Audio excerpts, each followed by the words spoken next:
Le nouveau mois de Marie, 13e jour. Visitation de la Très Sainte Vierge. Quelles sont ravissantes, mon cher Théotime, les démarches de la fille du Très-Haut. Marie apprend par la bouche de l'ange que le Seigneur a fécondé le sein, si longtemps stérile d'Élisabeth. Aussitôt, l'humble Vierge ne considère ni sa dignité nouvelle, ni les fatigues d'un voyage pénible. Elle vole à travers les montagnes, elle se hâte d'aller offrir à sa cousine les secours et les consolations de la charité. Comment décrire l'entrevue de ces deux mères privilégiées, qui devaient donner le jour, l'une au Sauveur du monde, l'autre au plus grand des enfants des hommes. La voix de la bienheureuse Vierge s'est à peine fait entendre qu'Élisabeth s'écrie avec un saint transport. « Vous êtes bénie entre toutes les femmes, et le fruit de vos entrailles est béni. Au son de votre voix, j'ai senti l'enfant que je porte en mon sein tressaillir d'allégresse. » Marie lui répond par ce cantique admirable, que saint Ambroise appelle l'extase de son humilité. « Mon âme glorifie le Seigneur, et mon esprit se réjouit en Dieu, mon salut. » Quel entretien, quel sentiment, mon cher Théotime. Sainte maison de Zacharie, de quel prodige n'êtes-vous pas témoin? Élisabeth est remplie de l'Esprit Saint, Jean-Baptiste est sanctifié avant d'avoir vu la lumière, et la langue de Zacharie est déliée pour bénir le Dieu d'Israël. Qui jamais entendit rien de semblable, et que de prodiges rassemblés dans ce mystère? Communion indigne. Méditation. Où trouver, mon cher Théotime, des pensées assez fortes, des expressions assez énergiques pour parler de la communion indigne, pour peindre le crime du sacrilège réfléchi et consommé de sang-froid? 1. C'est un outrage infini à la sagesse de Jésus-Christ. L'Eucharistie, dit saint Augustin, est le terme de la sagesse de Dieu. Par l'Eucharistie, Jésus-Christ avait trouvé le secret de satisfaire tout à la fois à son amour et à ses promesses, à la justice et à la gloire de son Père. Or, une communion indigne renverse cet ordre, anéantit ces inventions adorables de l'amour divin. Une communion indigne. Elle change le gage de la miséricorde de Dieu en un signe de colère. Elle fait du breuvage du salut un breuvage de perdition et de mort. Une communion indigne. Dès lors, ce sang, dont la voix montait jusqu'au ciel pour demander grâce, crie avec plus de force que celui d'Abel, justice et vengeance. Cet holocauste qui désarmait le bras du Très-Haut ne fait plus qu'irriter son courroux, qu'allumer toutes ses foudres et appeler ses anathèmes. Représentez-vous, Théotime, le démon régnant en souverain dans l'âme de ce pécheur sacrilège. C'est à ce tyran cruel, c'est sur l'autel de ce cœur immonde, que va s'offrir un sacrifice d'abomination. Le prêtre de Jésus-Christ a parlé, le ciel s'ouvre, les anges accourent en foule autour du sanctuaire, et le Fils de Dieu est descendu au milieu des hommes. Esprit heureux, versez des larmes amères. Église de Jésus-Christ, cessez vos cantiques d'allégresse, voilà le profanateur qui s'avance. Trompé par la perfide apparence des respects hypocrites, le ministre sacré lui a livré l'agneau de Dieu. L'impie ne le reçoit que pour le mettre aux pieds de Satan. Tiens, voilà mon Dieu, ce Dieu qui t'a vaincu et que tu abhorres. Je te l'abandonne, je te l'immole. Et ainsi le roi de gloire devient, pour ainsi dire, la victime de Satan. Et le sang de l'alliance qui efface les péchés du monde scelle le pacte affreux par lequel le profanateur se lie au démon et se dévoue à l'enfer. 2. La communion sacrilège est un outrage infini à l'honneur et à la gloire de Jésus-Christ. L'apôtre nous déclare que les ignominies du Fils de Dieu sont terminées, que les jours de son humiliation et de ses souffrances ont fait place aux jours de sa gloire et de son impassibilité. Il vous est donné, pécheurs sacrilèges, de démentir en quelque sorte ces oracles, de renouveler les opprobres de votre Dieu, que dis-je, de le condamner à des opprobres nouveaux, plus cruels encore que les premiers. Rappelez-vous, Théotime, l'impiété de cet empereur païen qui fit placer sur le calvaire l'idole d'une déesse impudique et une statue de Jupiter sur le tombeau même de Jésus-Christ. Quel attentat! J'en connais un plus horrible encore, une communion indigne. Rappelez-vous les sacrilèges dont notre abominable révolution a épouvanté le monde. Les temples du Seigneur convertis en d'infâmes théâtres, les tabernacles brisés, les vases du sanctuaire profanés par la débauche, l'impudicité assise en triomphe sur l'autel, et un peuple entier honteusement profané devant une ville prostituée. Quels attentats! J'en connais un plus horrible encore, la communion indigne. Rappelez-vous enfin ce que l'on raconte de la cruauté infernale de ce juif qui s'était procuré une hostie consacrée. Il la perce à coups de canif, le sang qui ruisselle ranime sa fureur. Il la perce encore, le sang coule de nouveau. Il la livre aux flammes qui la respectent et la conservent intacte. Il la perce d'un glaive et il la jette enfin dans une chaudière bouillante dont les eaux se rougissent du sang divin. Vous frémissez, Théotime?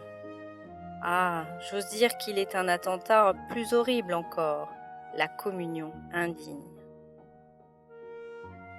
Ici, ce n'est plus seulement parmi les simulacres insensibles, c'est parmi les idoles vivantes des plus infâmes passions que le profanateur place l'agneau sans tache.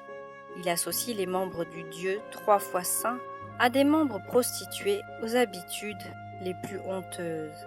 Ses lèvres souillées touchent celui qui est la pureté même, et une langue qui a porté l'esprit des ténèbres, selon l'expression de saint Augustin, porte le Fils de Dieu. Un tyran de l'Antiquité faisait attacher les hommes pleins de vie et de santé à des cadavres en putréfaction. Et vous, pécheurs, vous attachez, vous clouez le corps virginal de Jésus à un cadavre plein de la corruption, du vice et marqué du sceau de Satan. Et vous unissez, vous incorporez, vous identifiez en quelque sorte Jésus avec l'iniquité. Une chair d'infamie devient sa chair. Son sang se mêle à un sang impur, circule dans un corps de péché. Ô ignominie de mon Dieu, ô triomphe de l'enfer, ô crime du sacrilège profanateur. 3. C'est un outrage infini à la charité de Jésus-Christ. Un Dieu nous a créés à son image et à sa ressemblance.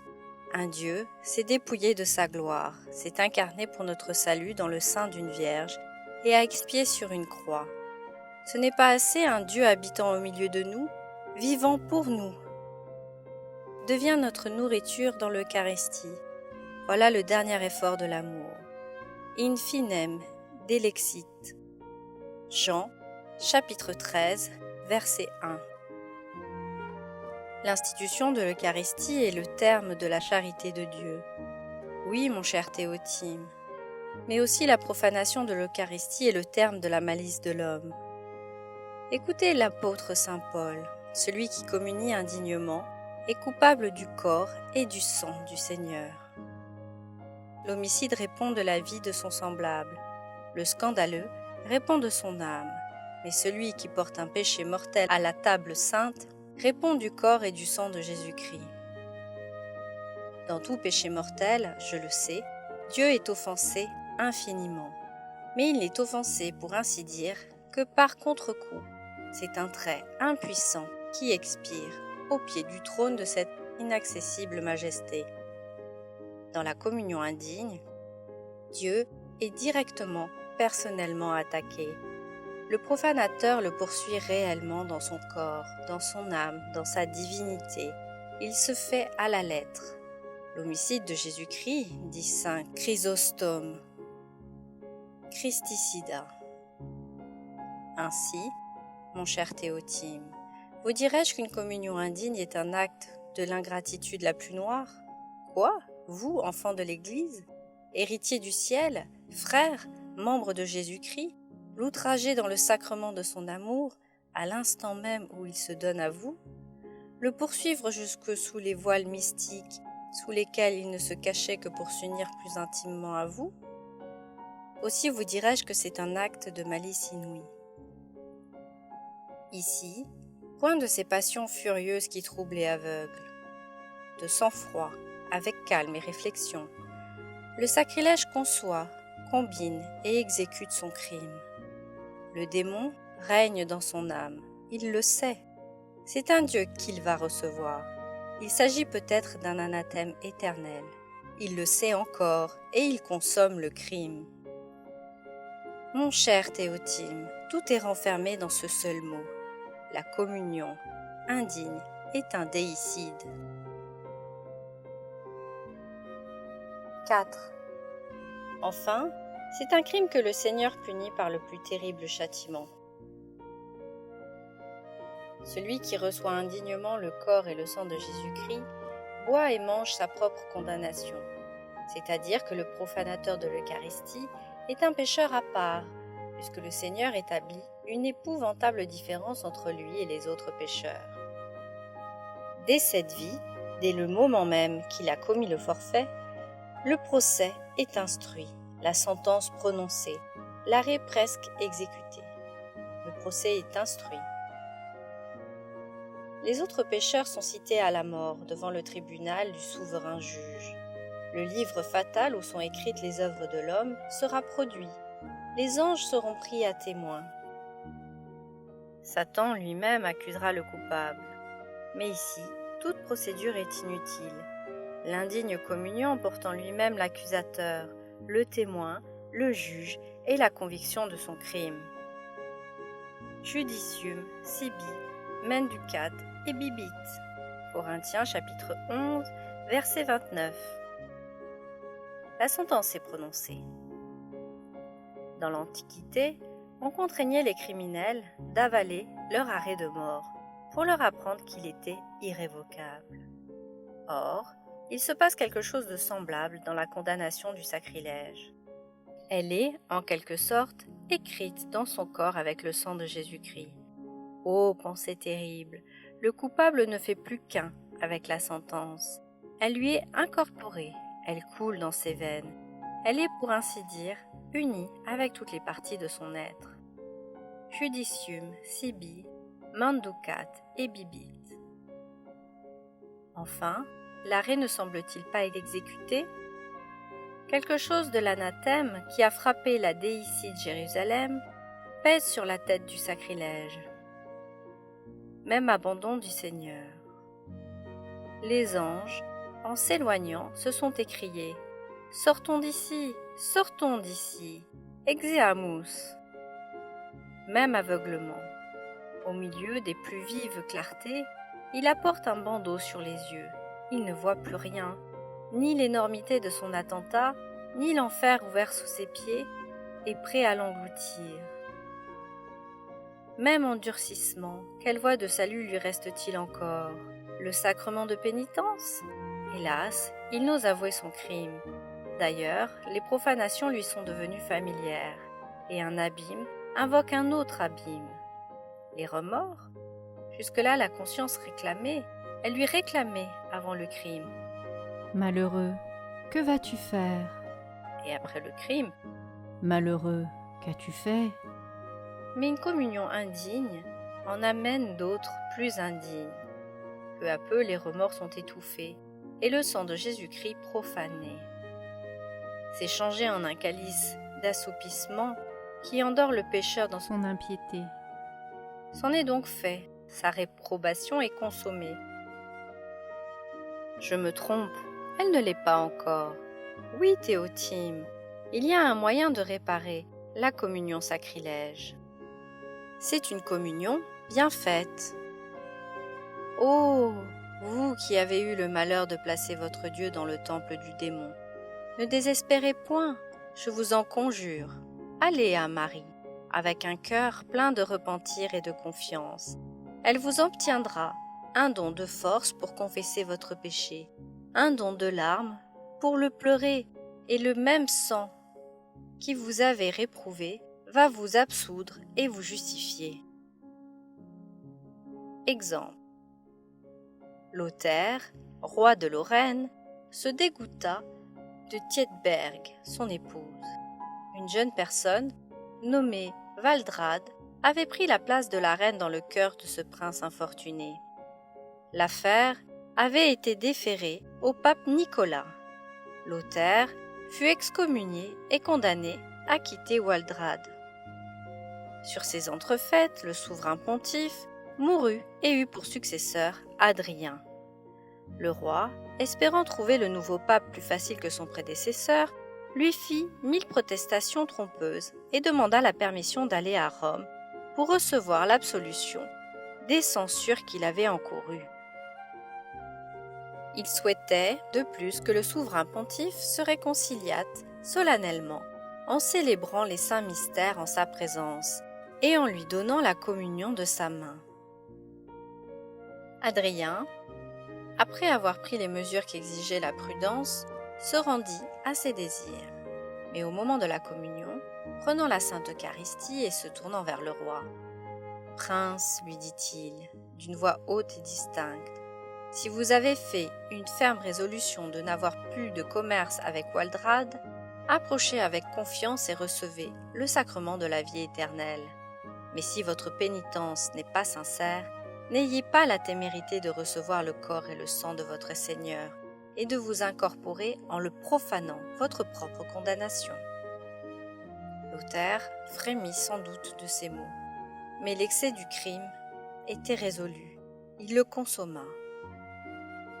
Il ajouta le parjure au sacrilège, et plutôt que de reculer, il se précipita dans l'abîme qu'on lui montrait ouvert à ses pieds. Le pape, s'adressant ensuite aux grands qui allaient communier avec le roi, dit à chacun d'eux : « Si vous n'avez ni contribué ni consenti au crime de votre maître, que le corps du Christ vous soit un gage de salut éternel. » L'horreur du sacrilège en fit retirer quelques-uns, mais la plupart communièrent à l'exemple du roi. Le châtiment suivit de près le crime.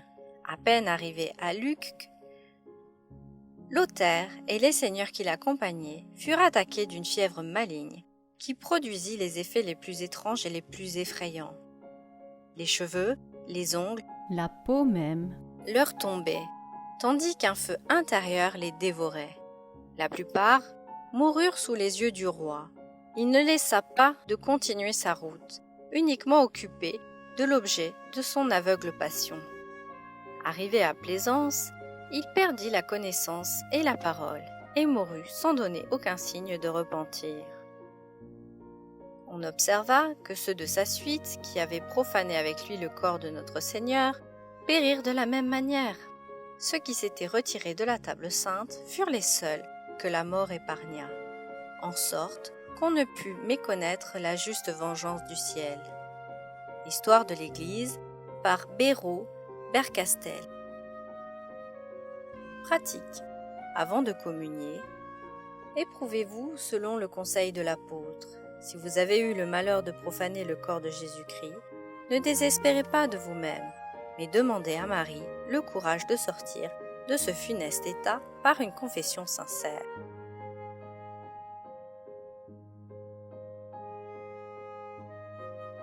Merci d'avoir écouté cette lecture. Elle vous est proposée en donation libre et consciente. Pour réaliser votre don, c'est très simple. Rendez-vous sur laetitia.pro/donation. Et si vous avez aimé cette lecture, soyez libre de vous abonner à la chaîne ou simplement de cliquer j'aime ou de la partager. Merci d'avance. Belle journée à vous. Et à bientôt.